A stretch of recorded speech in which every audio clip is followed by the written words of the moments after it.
Hello, hello, passionaire out there. Good to see you online. This is Coach K. We are watching video together.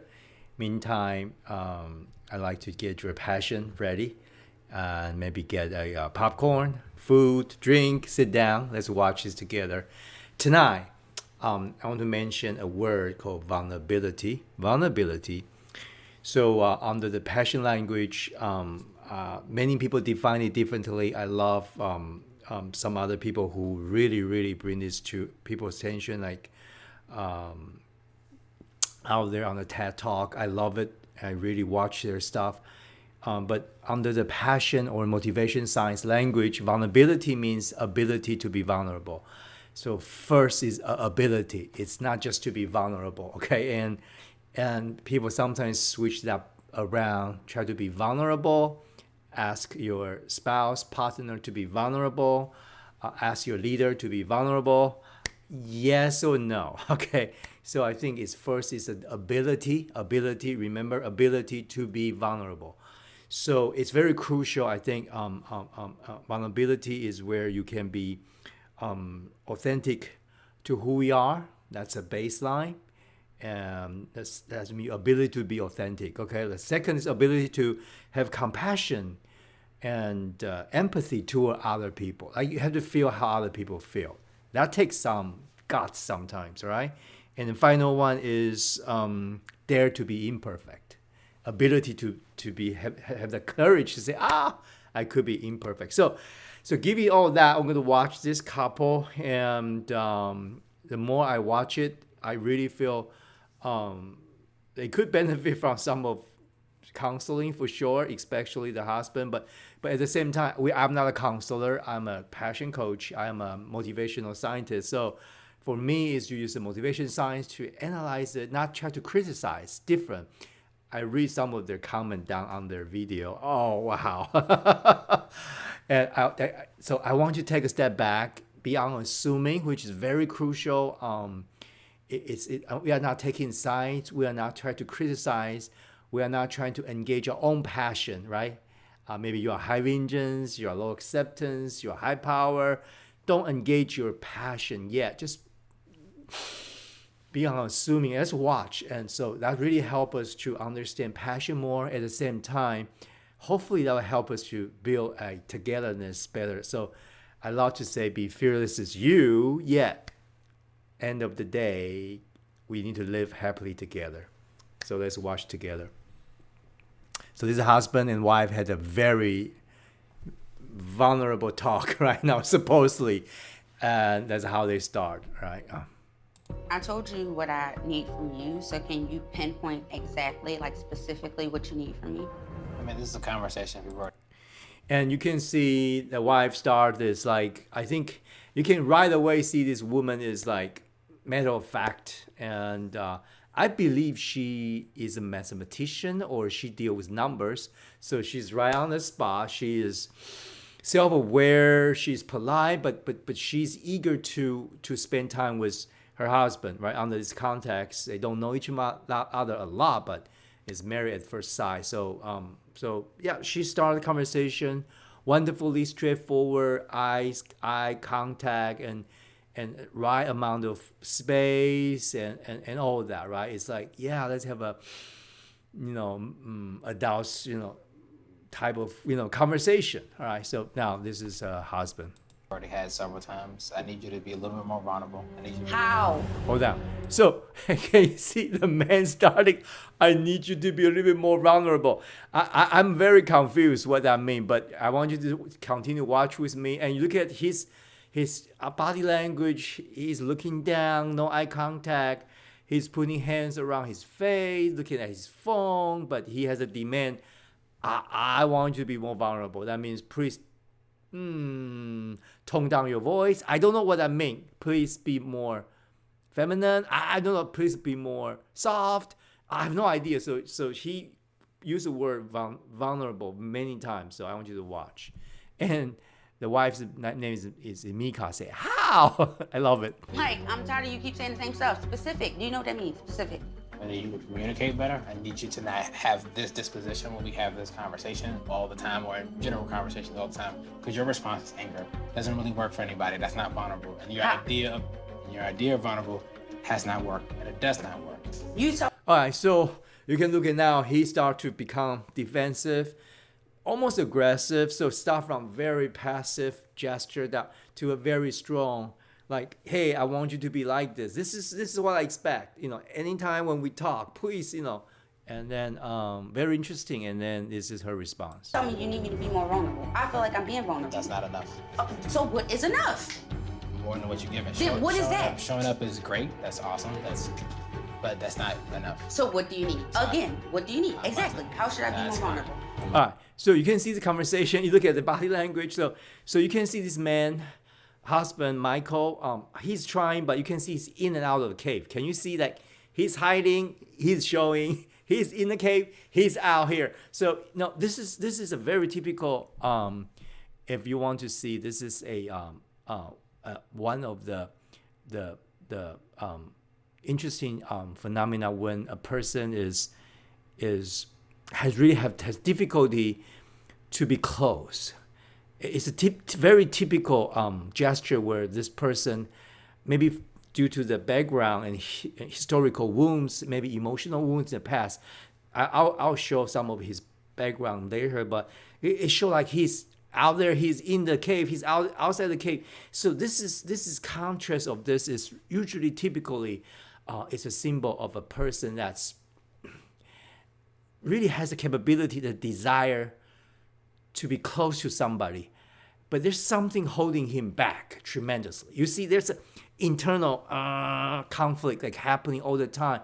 And does he want to be close? Yes, he said that. I want to be vulnerable because I'm vulnerable. But when things doesn't go his way, or there's some little thing to trigger him, you can see he's just like withdraw right away. So this is becoming very interesting pattern. I want you to see that he's trying, he's in. So I want to focus on this a little bit, the body language, right? He was all out, like, I want you to be more vulnerable.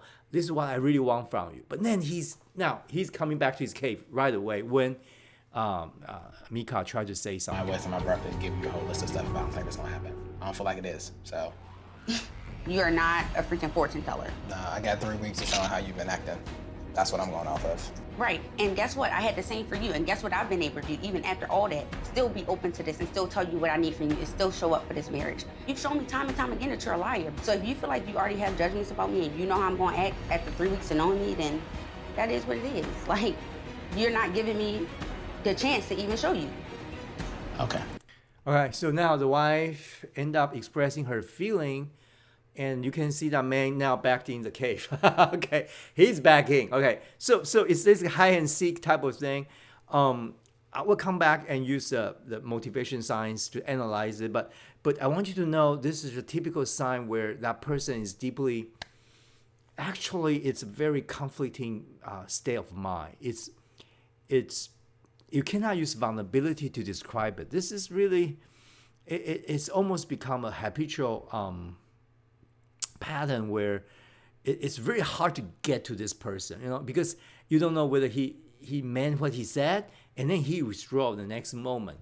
And that happened in a lot of today's, especially in a relationship, because and this kind of phenomena a lot of time resulting from my personal experience with hundreds or thousands of clients, a wound in the past usually happened earlier in their life, their childhood. So a lot of people don't believe this childhood memory stuff, but this usually happened very early on, where a child is supposed to learn intimacy, learn to trust, learn to speak their mind, yet get the feedback enough so that it's not so vulnerable or so sensitive. So this is really a typical thing. I'll pop it up here. It's acceptance. And you can see this is one of the thing, I think it's being played here, is he has antenna up. Okay, let me get acceptance out. He has antenna up, which we call about acceptance. Am I accept or not? So when I'm accepted, I come out. I want acceptance. But when I feel like, I'm not accepted, I withdraw to my cave, right? So that cave could be anything. Can be a facade, can be a body language, can be no eye contact, can be habitual lying, could be anything. Could be just start eating. So high extent people, when they were wounded or have some emotional trauma when they were younger, they would do. It's pretty much is usually first wounded in this motivation category called acceptance, because they feel they are not accepted. All right, so you can see like he's gauging that in and out. Okay, but will be a boiling point. Yeah, here we go. And he said, okay. This is just too much. I don't feel comfortable. I don't like when she gets like this, and I don't want to do this right now. This is incredibly frustrating. All right, so you can see when that happened. Let me go back to this picture. So, and I don't feel comfortable. I don't like when she gets like this, and I don't want to do this right now. All right, so basically that's usually the case. End up to be, I'm ducking out. I can't face this anymore. So I want you to know this conversation. To me, Mika actually doing the right thing. When I say that, it's not I'm trying to be a judge here, but I think as a partner in a relationship, she's trying the best she can, because at this point, if she start to, when I use the word cave in, and start to cave into his acceptance, there will be a pattern coming up. That means, like in this case, Michael could use this as a pattern to always get accepted by playing this hide and seek. You can get me, you cannot get me, and once and then if like in this case, Mika cave into this, says, "Oh, what do you think, honey? How do you feel?" Actually, that's usually the worst case. I have seen this, and it become almost a chasing their tails all the time. Okay, and because that acceptance can almost never be satisfied by, "Hey, how are you doing?" Because I'll get to a point, because there are two other passions are being played right now. If you don't understand this, we will cave into acceptance, trying to be the understanding partner. But this be very careful. So I think I think Mika is doing the right thing by standing her ground, be herself, authentic herself. So she's being vulnerable. She's probably a little bit higher vengeance, like she wants to know right or wrong. She wants to get down to the bottom of things. She's not trying to sugarcoat it. And today's cultural people say, "Hey, you should, comfort his emotion." No, at this point, I would say, I think Mika is standing her ground to be authentic herself. There's some skill, tones could be adjusted, but I know the background, so I don't blame her, because there are more underlying thing going on. So, but at this point, I think they try to have a very a vulnerable talk, end up to be one. So the first thing I want to share with everybody is vulnerability is not just to be vulnerable. Vulnerability is not trying to just meet a girl the first time and just start sharing, "Oh, I have a mental breakdown, yesterday." That's not how vulnerability is, okay? It's not helping. Vulnerability is ability first to be vulnerable. So it's not your ability to tell people about your vulnerable, terrible history. That's part of it. But very important is to be able to face a very unique human being across the table from you. Now it's husband and wife. That could be an authority figure. It could be just a friend. To take the hard truth that we are unique, we are different. Yet, I'm able to just not hiding in my cave. I'm willing to step out. And let's just have that confrontation and see where things are go. I'm not saying we should raise our tone. We should throw up very negative criticism, anything. But I think Mika doing it right. She's asking let's talk about specifics, because what I want from as a wife, this is my personality. Please show me numbers. Can we talk about money? Can we sit down and talk about life together? Because we are a team. We are husband and wife. Let's talk about all that. So I think I admire, this type of conversation because she stand her ground. Okay, doesn't mean she want to win. Doesn't mean she try to criticize him. She's just saying that's how I feel. This is how I make this thing work. At least from my point. All right, but now Michael has to duck out like that, right? So let's look at Mika's response. This is incredibly frustrating. I've tried so hard to open up and focus on our problems, but Michael just shuts down and walks away when things get uncomfortable for him. It's like, how can you just walk away from our marriage like this? All right, now you can see like it will make the partner feel so. The key word is what? Frustrating. It's actually what she's trying to say is, I don't know how to, he leaves no option. This is, so shut down communication like that often happen. Somebody may say, oh, he needs a space. Well, it's very different, okay? Because basically you can see he doesn't feel comfortable. So that's the next thing I want to mention is you can see to really get him out of the room, there's another passion play, which you want to get it out there. I think it's tranquility. He doesn't feel the environment is tranquil enough. Okay. All right. So it's not just acceptance. So if you have these two together, play together, I think Michael, you can see his face. He doesn't feel safe there anymore. Can you see that? There's a fight or flight mechanism just kicking. It almost the back of his mind. I couldn't see it. I don't have an X-ray, but you can look at the body language. Like he doesn't feel accepted. Even people like that, they can still talk, even have a fight, oral fight. It's okay. Okay, why you talk to me like this? Why your tone is so much? He tried, but when he withdrew the second time, tranquility kicking right there. I can see that. What that means is like I don't feel safe here. There's a signal in my brain. Now, that's beyond reasoning, rational, intellect, even emotion. There's something building our brain will tell when the high tranquility kicking, I'm not safe here.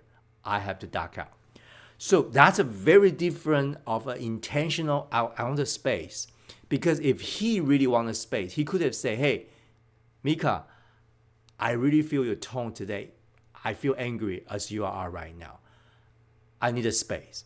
At least he can say that, but he didn't say that. He just, I don't feel comfortable. Okay. You can see that's very psychological in a way that there's something. So we'll dig down to that a little bit more because this one could be also happen when he was a child. Now, later on, I found he was adopted. So I don't know the detail, but obviously, I don't know how young, his parent probably just left him somewhere. He could have gone through abandonment from his parent.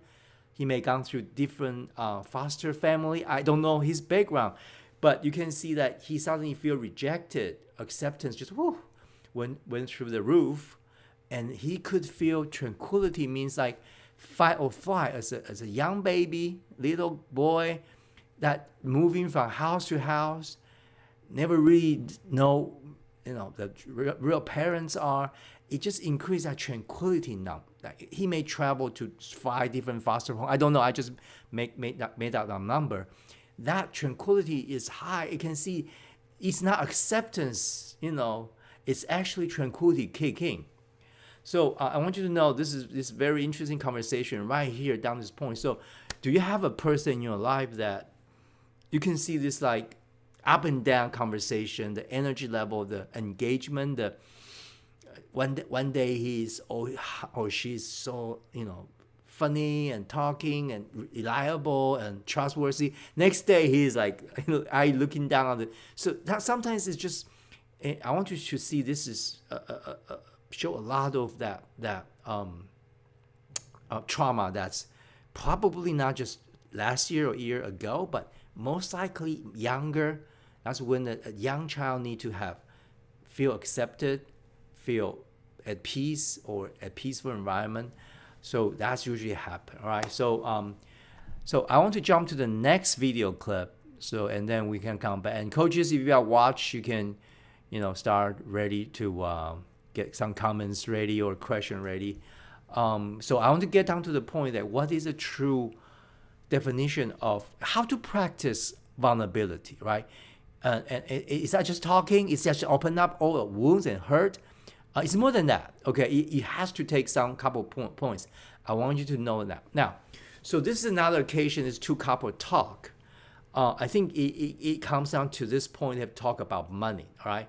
So I don't know the background, but I don't know why they now start to, I think as a couple, of course, and in our marriage couple coaching, there will be a part of time we talk about how to manage 3 T's. That's saving.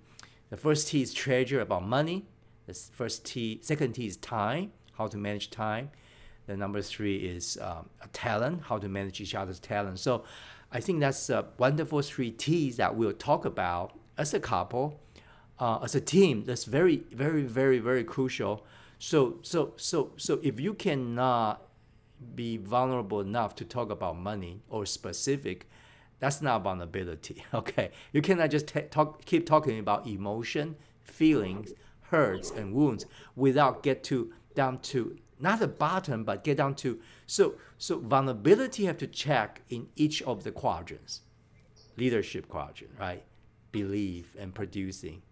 And have to check on the vision quadrant. What do we have vision together? What do we anticipate to do together?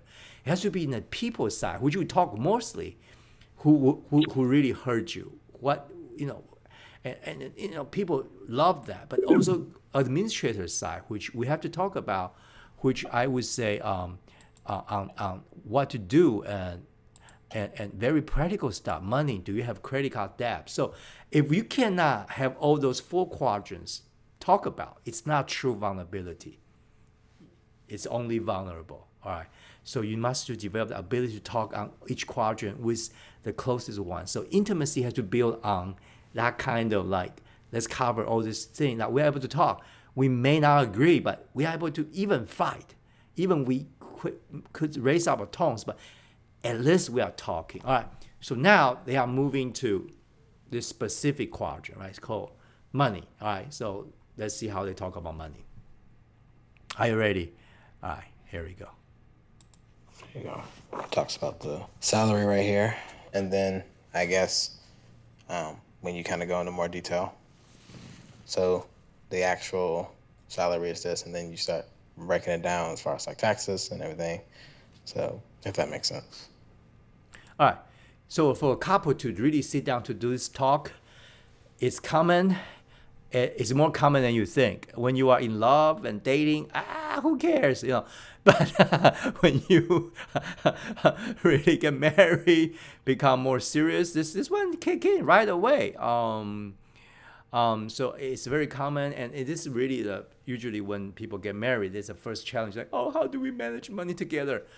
Talk about that before you get married, okay? Let's sit down and go through something together, all right? So now they're talking about, I think Michael is trying to show Mika his salary, all right? I have no idea why he has to show her on the phone. I really have no idea, but it's very strange setting. They sit on the bed, and then there's a piece of paper. I assume that's kind of over later. We'll watch, okay?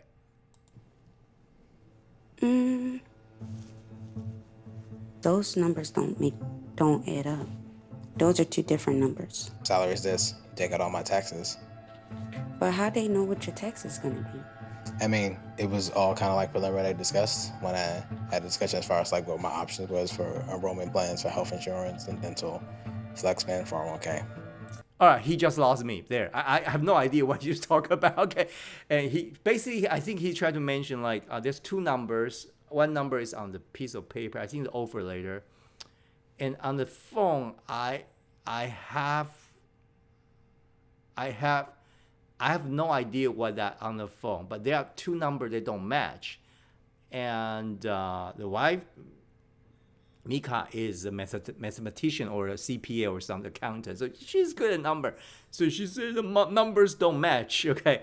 And then Michael really lost me. I have no idea what he's trying to say. Taxes and this. I'm like, So I have a feeling like he's trying to cover up something, right? I think wife, Mika also feels so. Okay, let's watch.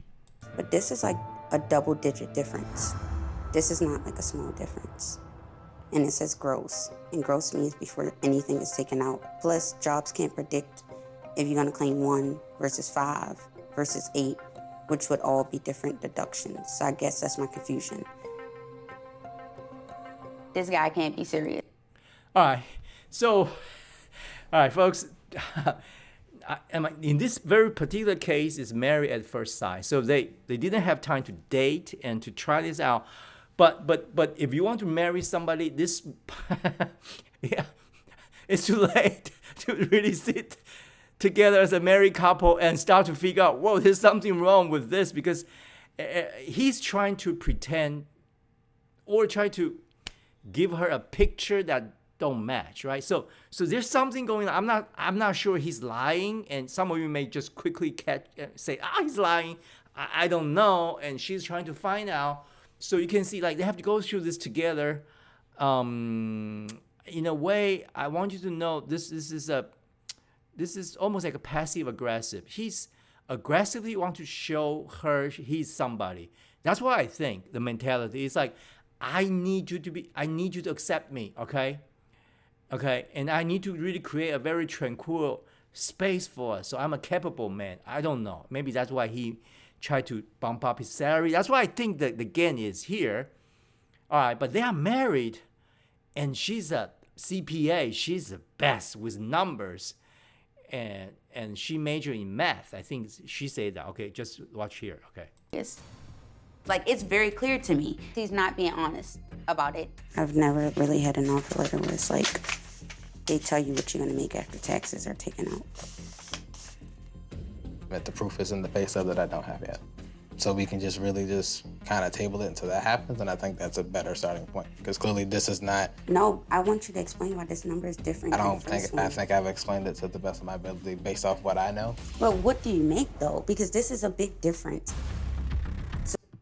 Okay, look at the face. Okay, Michael's on the table this right now, so he's going down into his tranquility mode again. Okay, I'm going to table it. I can't handle this. There's something signaling me. I'm about to get out here, right? Yeah, he want to table it, right? So, and okay, let's watch. I think now.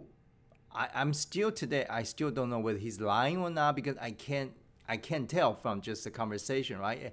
And this is a TV show, so maybe information missed. I don't want to just quickly to judge.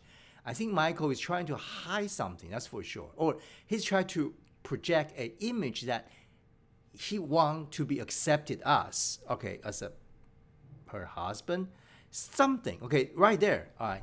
So let's continue to watch. So I'm just like trying to understand like what you're trying to tell me, because right now it's just not really making sense in my brain. I think that Michael doesn't understand that like I don't really miss a beat, and that's how my brain works. Him trying to like change the offer letter to be like a higher number, the offer letter was forged, and it's not gonna really slide with me. And we had a conversation about being honest going forward. All right. So now it comes down to the honesty issue, right? So I can't tell. How many of you think he's lying? And some of the girls probably say, he's a liar. I don't know. Okay. And it's a deeper thing here. I want you to know, probably has been an issue between this couple. I didn't watch the whole episode or the season. I believe it has been like that. Like probably, I guess, Michael has been lying. Not just the salary thing, but many other occasions. So now Mika has started to kind of become suspicious, and then, really want to get down to the bottom because they are married. All right. So so this become a almost like a honesty issue, and it's tough. It's tough, and it's more than just like a white lie. Like I want to help you feel better, something. This is almost like he's projecting almost a complete false image so that he will feel that he could be accepted. But actually it make it, this kind of false projection sometimes take a form of chronic lying, logically lying like everything, but lie need another lie to cover up. So it become really a bunch of things like he tried to add up. Mika said like did you forge the letter? Okay, or I don't know what on the phone though. So okay, so continue. So this is really the moment is like the girl already got it. Okay, man, get it. Your lie is not working. But you can see like the next he didn't stop. He continues. Okay, yeah. Forward, and I'm giving you the floor to be honest. And you're still not being honest. Like, I have a math degree. I cannot say yes on decision day if you continue to lie to me. That was a very honest conversation we had off camera. And you said, from now on, I will not lie to you anymore. And I'm asking you to honor that commitment in this moment. Honor the fact that you told me that you would be truthful going forward. If I show you this letter. All right. So we talk about this lying thing. So that's why we want to get to this point. Like Michael, according to Mika, face camera and say, I'm not going to lie to you again, right? So, but he lies again, obviously. I do, okay. So what happened? So this is a very interesting psychological state where, from the motivation science point of view, you cannot use vengeance or honor or some of this like system thing like moral value, like if you lie, oh you are the devil. Okay, actually, when a child, a 3-year-old child could easily lie. It's because it's just a nature of a human being. It's like trying to get away from things. So if you want to have somebody stop lying to you, it's never just moral, it's honor or shame strategy. Try to make them feel bad. It's not going to cut. You can see like this man, he can lie about he's not going to lie.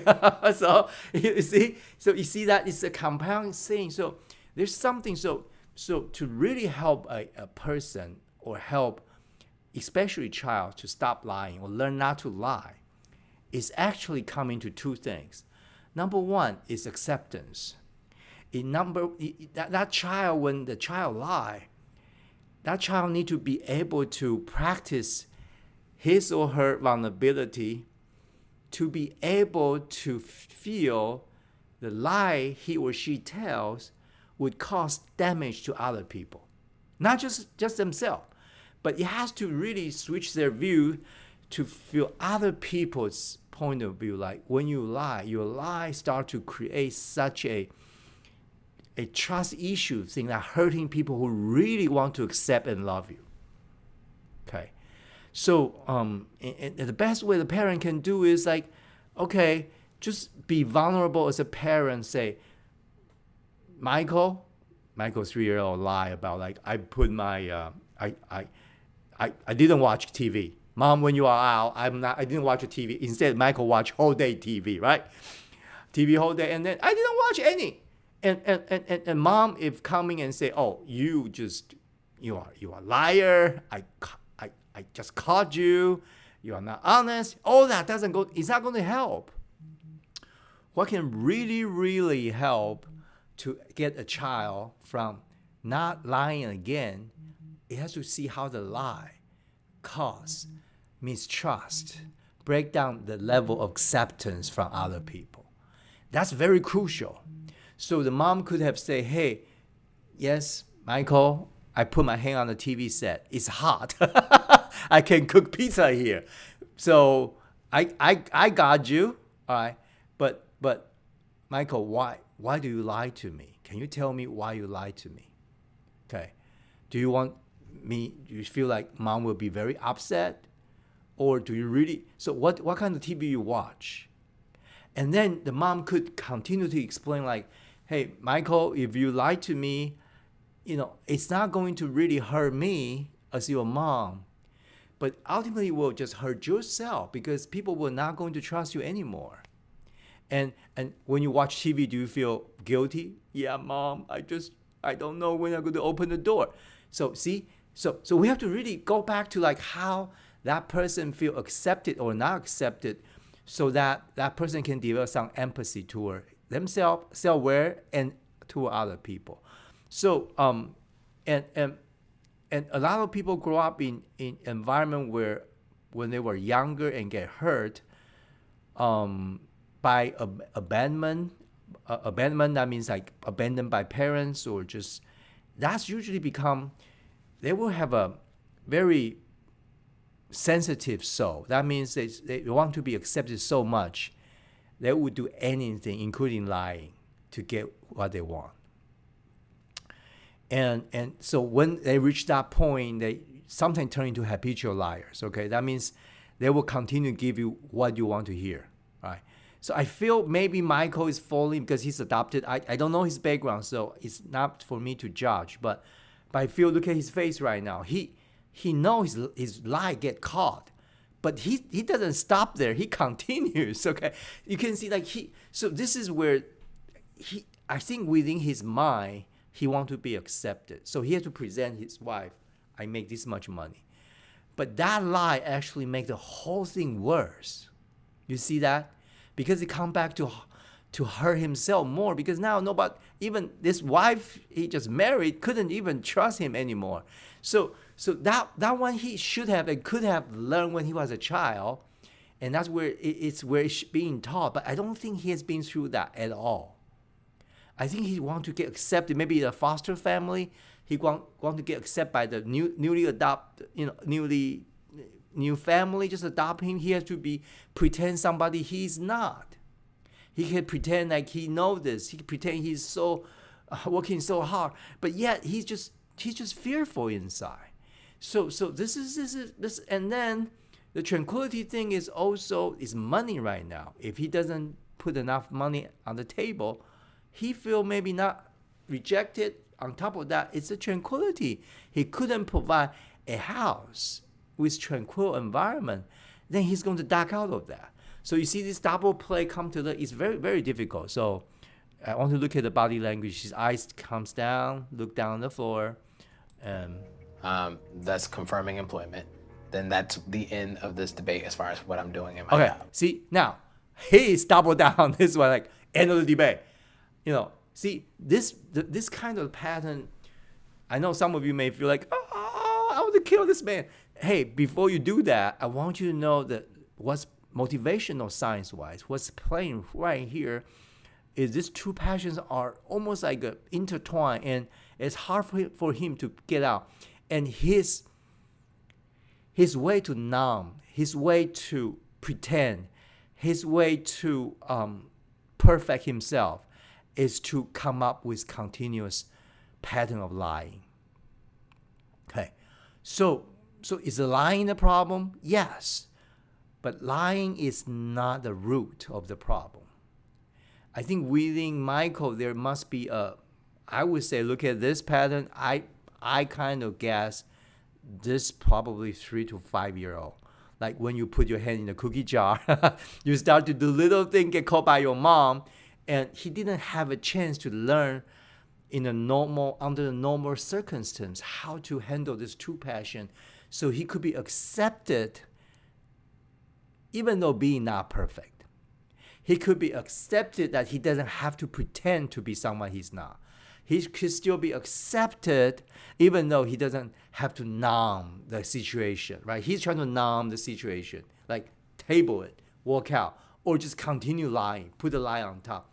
So if I could have a chance to be their couple coach, Michael has to go counseling, probably to deal with his childhood.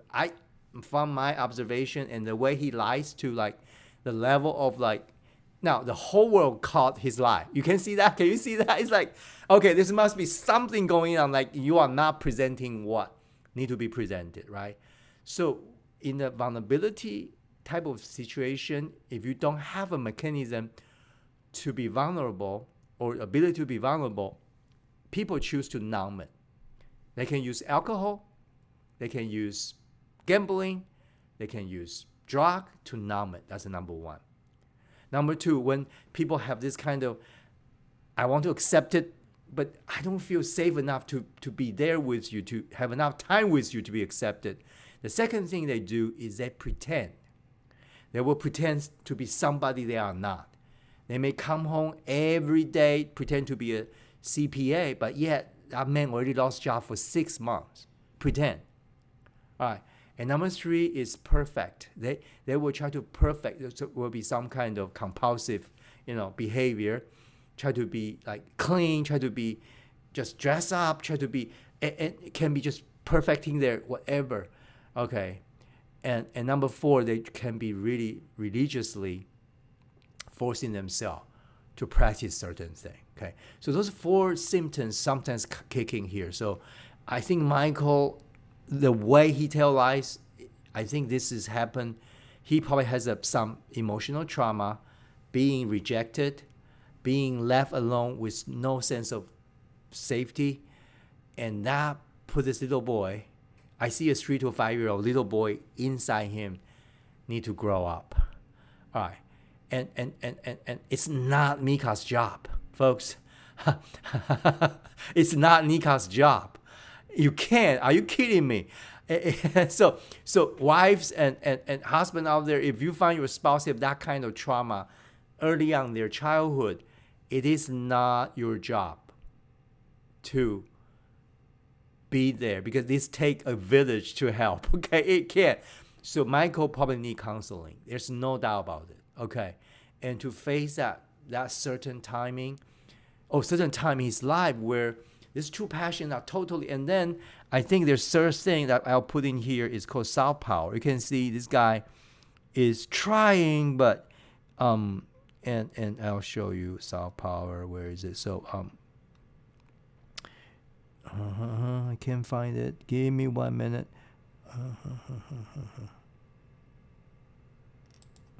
Yeah, you can see the soft power. We have this you can see his body gesture, like his eye, just no eye contact. He is and soft power means he has very weak free will to really get things done, to be the man, for example, or be the woman, to really get stuff done. I think he's claimed he's a yoga teacher.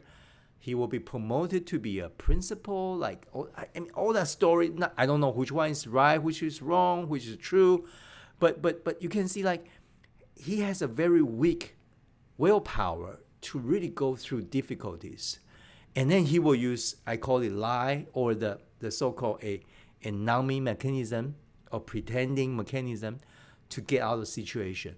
And that's what happened. I believe this happened in his foster family, adopt family. I don't know, maybe his adopted parent love him, but I have no idea. See, that need to be talked about, because there must be more story. And because I see a 3 to 5-year-old boy inside this man, grown man, that he has to lie, and very, very, his lying skill is bad. Okay, so let me put it this way: nobody forged you letter and saying, the HR gave me a number is after the text. He doesn't even have the skill to tell a perfect lie. Okay, so it's like a 3 to 5-year-old boy try to. So I have a lot of empathy toward this man, because I have coached many of them. And some of them have a trauma in early on. Say sometimes have some kind of fatherless situation where they never. So all of them have a way of numbing thing, a way of cutting communication completely off, a way of pretending someone they are not, and also perfect themselves to really, really force themselves. So I want you to know, I want to look at this man right now. I'm not trying to say, but all the people out there, if you have someone like all the 3 possible PQ in their life, high acceptance, sensitive, high tranquility, need a super tranquil environment, never can take something more than a peaceful conversation, peaceful meal, table everything. Let's table everything. Let's table everything. Okay, let's table this now. And then the soft power is sometimes up, sometimes you see that I want to use soft power is and if you see that, I call it the triple play. Triple play. These 3 motivational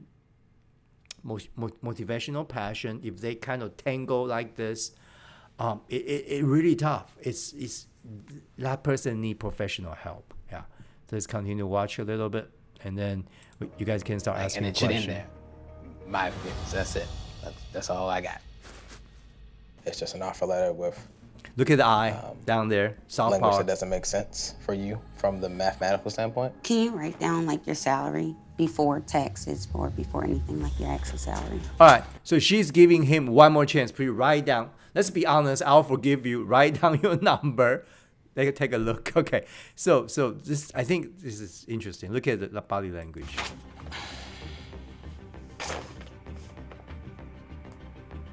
Look at his face. Like, I'm There you go. serious. I'm thinking.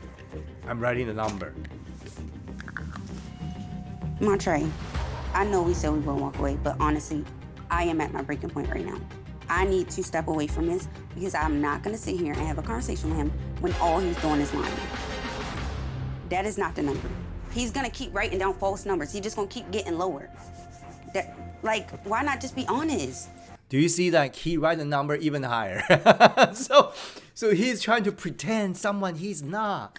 Do you see this is like really a way like this man want to be close, want to be accepted, want to have tranquil life, want to have power, conversation, but he can't. He's almost incapable. I'm not condoning his lying behavior, but I'm trying to give you the background of how this really come up to be almost a perfect storm or perfect facade for somebody, like to be who they are forever, never change. So it's very difficult to build intimacy with this type of personality because it's not just passive aggressiveness. It's this three passion all come together. All right. So let's just watch until end. Yeah. If any question, put in there, Joyce. You can read it in a minute. Why don't you just write the number? That's the number. Weirdo. All right. So the producer said, "Why don't you write a number?" That's a number. You see that? I mean, this is like 3 to 5 year old boy's response. I'm serious. It's like, I mean, you get caught. Everybody know. Even the producer couldn't hold the tongue and say, "Would you please, Mister, write your number?" And he still come up something that's just like so off, so like up to your face lying. When I look at it, it breaks my heart because he has to do this to be alive. You know what I'm saying? To try to but I'm not trying to have a pity on him or anything. But I want you to know, this is something probably early on you can see from that pattern, almost see when that person get wounded. All three things. Okay, so and now we know he's adopted, and not every adopted child is like this. But what I'm trying to say, like he probably need to seek for professional help because through that process, there might have something deeper that he never shared with anybody.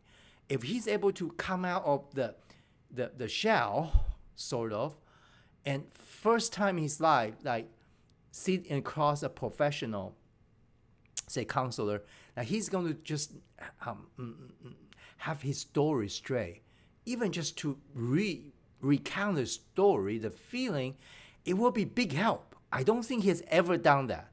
I watch this man's face. I don't think he has ever done it. Okay, so back to my main message, folks. How to practice vulnerability. It takes another person. You cannot do that. You cannot pull yourself when you know about drowning. You can pull yourself out from the water. So this triple play is like a water drain you, a quicksand drain. Just keep drain you down. This is the moment you need another person across the table and really talk about it. Okay. That's the first step for Michael. For Mika, I think she should walk out. There's no other way you can do anything. I don't think it's you, spouse, please don't be savior, all right? Don't be your friend's savior. A lot of young people today, you want to be your friend's savior. Sorry, that's... So it's time to just almost speak your mind. So it's almost ability to be vulnerable and say, Michael, I think you need help. I can't help you. We have to do this.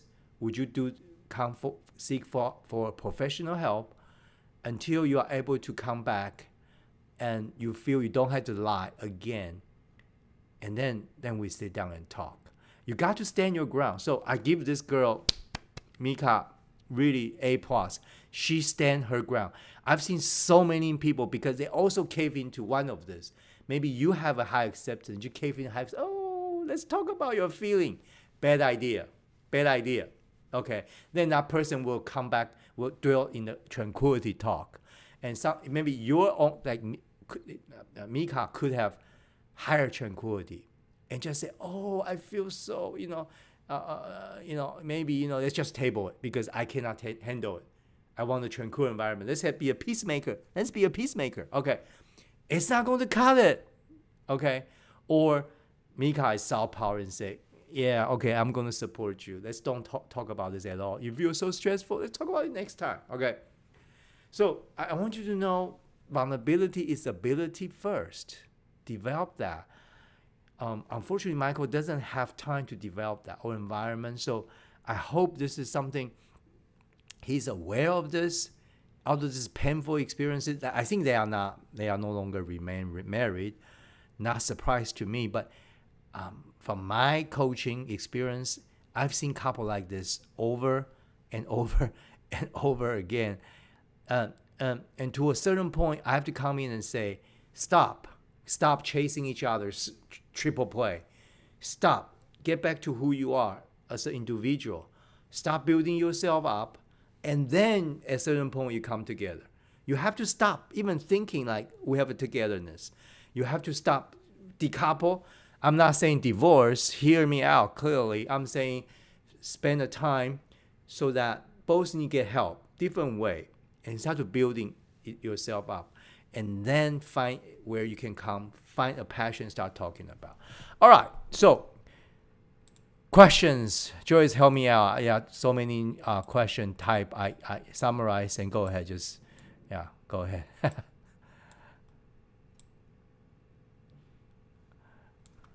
All right, I'm reading too. Oh, Joyce, I can't hear you. I don't know why. Oh, sorry. Okay, my mic was off. Yeah. You were talking about how a person, like the reasons why they lie. So for a person to function at that level, at what point do they stop that pattern, even with some kind of counseling? When do they go from that point to being able to function with self-awareness?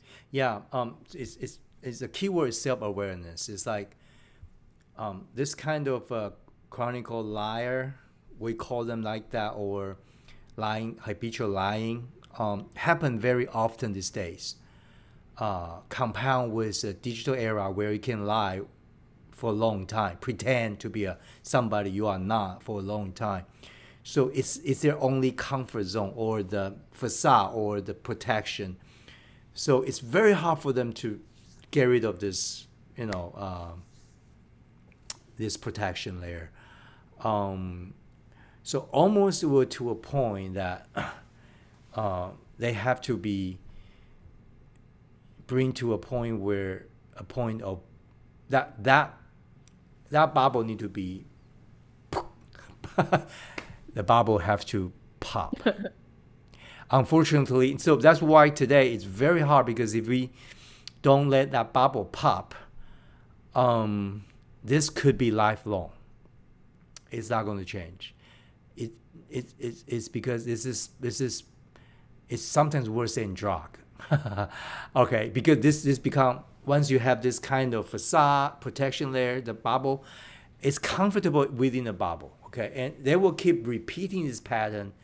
So there will be a habitual liar for one partner, and then they break up, and then probably next partner, the same pattern. So this one goes on, and so on and on until the bubble pops. Artists, so be aware, all right? All right, Joyce, go ahead. What about the people who are married and they are married to somebody like this? I know. So for those people, you are married and marry somebody like this, you call us. No, I'm kidding. No, I don't have time to, Judy. No, it's not time. It's not money. It's not talent. you can't. You need faith. You need another dimension. This one is really, really hard on the human dimension. So it's not just empathy, it's not sympathy, it's not just supporting, it's not moral value. This one really a womb. This kind of womb, it's so hard to touch it. So it very, very deep down, okay? And that person probably not aware of it. So if the person starts to have self-awareness, that's where things going to turn around. Okay. So if you are in a marriage, I don't want you to drain your energy to fight, to point out the bad, but you have to pray for that. Self-awareness will come one day out of an incident and pop the bubble. All right, so today, this is Passionaire's time. Today we talk about, we call triple play. Hopefully you watch with me more than an hour. But at the same time, I really feel I don't want to put just name people like, not narcissistic, psychopath. Psychopath is different. Psychopath is you want to hurt somebody and you feel so good. No, Michael doesn't want to hurt anybody. You can see. No, he's 3-year-old, 5-year-old boy. Try to hold down his own ground. He's not hurting people, but instead he's hurting the people that he has the best chance to have intimacy and have to practice vulnerability together. You see that? That's a self-awareness you need to have one day. Like, why am I hurting the one I love? If that sometimes just like aha moment like that, that's usually a turning point. Okay. So if you are the one that being hurt by this type of people in your life, I hear you. It's tough, I know, but pray for them. At the same time, it's not just caving to acceptance nor a tranquility of soft power. You have to grow. So my final advice for those who are in a marriage like this, before you walk out, I want you to be fearless as you, to grow your passion, to be stronger, to be more flexible, to be able to just to the next stage, next level of your life. That oftentimes will bring that self-awareness to a partner like that next to you. I've seen that happen as well. All right. So have a wonderful night, Passionaire. Good to see you. Hope to see you next week. Bye-bye.